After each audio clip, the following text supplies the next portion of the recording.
મહત્વપૂર્ણ સમાચાર અમદાવાદ ક્રાઇમ બ્રાન્ચે કરોડો રૂપિયાનું ડ્રગ્સ ઝડપી પાડ્યું છે। ડ્રગ્સ સાથે ઓડિશાના 3 લોકોની પણ ધરપકડ કરવામાં આવી છે। આશરે 200 કિલોથી વધુ ગાંજો અને એમડી ડ્રગ્સ સહિતનું ડ્રગ્સનું કનેક્શન પણ મળી આવ્યું છે। આપને જણાવી દઈએ, ઓડિશાથી ટ્રકમાં સૂકવેલા ગાંજાનો પાવડર મોટી માત્રામાં લાવવામાં આવ્યો હતો। ગુજરાત સહિત અન્ય રાજ્યમાં ડ્રગ્સનો જથ્થો ઉતાર્યો હોવાની માહિતી મળી છે। 1100 કિલો ડ્રગ્સ ઓડિશાથી ટ્રકમાં આવતો હોવાની માહિતી પણ સામે આવી છે। ડ્રગ્સનો જથ્થો વટવા જીઆઈડીસીમાં ઉતારવાનો હતો। ડ્રગ્સ ક્યાં ક્યાં ઉતારવામાં આવ્યું છે તેની તપાસ શરૂ કરવામાં આવી છે। ક્રાઇમ બ્રાન્ચે વધુ તપાસ હાથ ધરી છે। વધુ માહિતી સાથે સંવાદદાતા ઉદય જોડાઈ ગયા છે ફોન લાઈન પર। ઉદય, યુવાઓને બરબાદ કરતો ડ્રગ્સ વારંવાર ગુજરાતમાંથી પકડાઈ રહ્યું છે। વધુ કેટલોક જથ્થો અમદાવાદમાંથી ઝડપાયો છે, શું માહિતી ઉદય? નિધિ, જો વાત કરવામાં આવે તો અમદાવાદ ક્રાઇમ બ્રાન્ચને બાતમી મળી હતી। બાતમીના આધારે રેડ કરવામાં આવેલ। રેડની અંદર જે છે એ 150 થી 200 કિલોનો ગાંજો સહિત એમડી ડ્રગ્સ મળી આવ્યું છે। આ કર્ણાટકથી અહીંયા સુધી પહોંચાડવામાં આવેલું હતું અને હવે ગુજરાતમાં કોને કોને સપ્લાય કરવાના હતા, આ સિવાયનો બીજો કોઈ મુદ્દામાલ ક્યારે લાવેલા છે કે નથી લાવેલા, આમાં કોણ કોણ સંડોવાયેલું છે, જીએમડીસી માં કરશો વટવા જીઆઈડીસી ખાતે જે આ માલ ઉતારવામાં આવેલો એ જગ્યા કોની છે અને કોણે એમને લોકલ સપોર્ટ કરેલો હતો, આ તમામ મુદ્દાઓ પર અત્યારે અમદાવાદ ક્રાઇમ બ્રાન્ચે તપાસ શરૂ કરી છે। બિલકુલથી આભાર પૂરી માહિતી માટે ઉદય। તો આપને જણાવી દઈએ, વધુ કરોડો રૂપિયાનું ડ્રગ્સ અમદાવાદ ક્રાઇમ બ્રાન્ચે ઝડપીને એક મોટી સફળતા પ્રાપ્ત કરી છે। જો કે આ ડ્રગ્સ ઓડિશાથી અહીંયા લાવવામાં આવ્યું હતું અને આ સાથે અન્ય રાજ્યોમાં પણ મોકલવામાં આવ્યું હોવાની માહિતી સામે આવી રહી છે। 200 કિલોથી વધુનો ગાંજો અને એમડી ડ્રગ્સને પકડવામાં આવ્યો છે। ડ્રગ્સનું કન્ટેનર પૂરું મળી આવ્યું છે, જેમાં આ ડ્રગ્સને સૂકવીને પાવડર બનાવવામાં આવ્યો હતો। મોટી માત્રામાં પાવડર મળી આવ્યો છે, ટ્રકમાં સૂકવેલા ગાંજાનો પાવડર। જો કે અમદાવાદ ક્રાઇમ બ્રાન્ચે 3 આરોપીની ધરપકડ કરી લીધી છે। આ ડ્રગ્સ હવે ક્યાં લઈ જવામાં આવનાર હતું, કોણે મોકલ્યું હતું, આ તમામ દિશામાં હાલ તો ક્રાઇમ બ્રાન્ચ તપાસ હાથ ધરી રહી છે।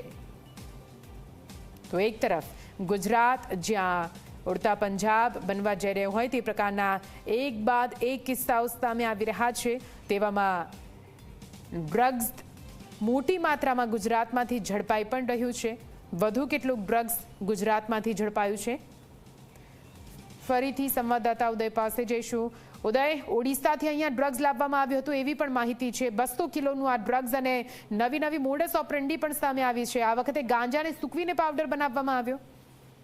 જરૂરથી નિધિ, પાવડર એટલા માટે કદાચ બનાવવામાં આવ્યો છે આ લોકો તરફથી કે ગાંજો આખો જે છે એની હેરાફેરી કરવી ઘણી મુશ્કેલ બનતી હોય છે, ત્યારે તે પાવડર કરીને લાવે અને એને પેક કરી દે તો ક્યાંય પણ રસ્તામાં અથવા તો કોઈને શંકા ન જાય કે અહીંયા ડ્રગ્સ છે, એટલા માટેથી પાવડર બનાવવામાં આવેલો હોઈ શકે છે।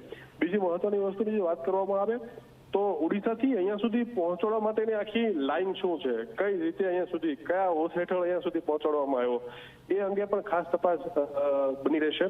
અમદાવાદ ક્રાઇમ બ્રાન્ચે અત્યારે આરોપીઓની ધરપકડ કરી અને પૂછપરછ શરૂ કરી છે કે આખરે કેટલા સમય પહેલા અહીંયા સુધી પહોંચાડવામાં આવ્યો હતો આ ડ્રગ્સ અને ગાંજાનો જથ્થો, પહોંચાડ્યા બાદ જે છે અહીંયાથી ક્યાં મોકલવાના હતા, કોને કોને આપવાના હતા, શું આ માત્ર ગુજરાત પૂરતો જથ્થો હતો કે અન્ય કોઈ રાજ્યમાં પણ મોકલવાના હતા, આ તમામ બાબતો લઈને અત્યારે તપાસ જે છે ચાલી રહી છે। નિધિ, બિલકુલથી ઉદય, એક મોટી સફળતા ક્રાઇમ બ્રાન્ચને ચોક્કસથી કહી શકાય, કેમ કે આપણે જોયું છે આપણો 1400 કિલોમીટર લાંબો દરિયા કિનારો, ત્યાંથી પણ ડ્રગ્સ ઉસાડવામાં આવે છે। આ વખતે ઓડિશાથી ડ્રગ્સ ગુજરાતમાં આવ્યું હોવાની માહિતી છે, તો એક મોટી સફળતા કે કરોડોનું ડ્રગ્સ ફરી એકવાર ઝડપાયું।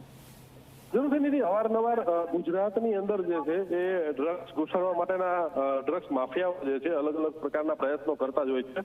અત્યાર સુધીમાં મધદરિયાથી અથવા તો દરિયા કિનારાથી બિનવારસી હાલતમાં ડ્રગ્સ મળી આવવાની ઘટના અથવા તો શહેરની અંદર નાના મોટા જથ્થાઓ મળી આવવાની ઘટનાઓ સામે પણ આવી ચૂકી છે। આ વખતે જે છે ફરી એક નવી મોડસ ઓપરેન્ડી સામે આવ્યું છે, જેની અંદર ગાંજાનો પાવડર કરી તેને વ્યવસ્થિત પેક કરી પાર્સલ બનાવી અને રસ્તાઈ માર્ગેથી અમદાવાદ સુધી પહોંચાડવામાં આવેલો છે।